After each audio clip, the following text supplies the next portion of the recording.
Hi everyone, in today's video I am going to show you how to download and install ChatGPT on your Windows device. For this, go to your Start menu, then click on this Microsoft Store here. After that, go to Search and search for ChatGPT. You might not find the app in your home page. Here is our ChatGPT app. Click on this.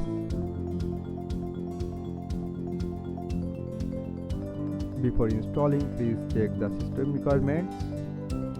It's okay. Now click on installing.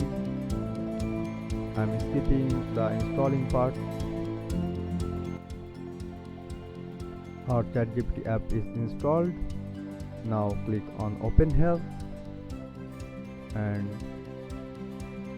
after installing, what you have to do is go to start again, right button, click right button on ChatGPT, click on more and pin it to taskbar. Now we can start the ChatGPT app from your taskbar. So that's it guys.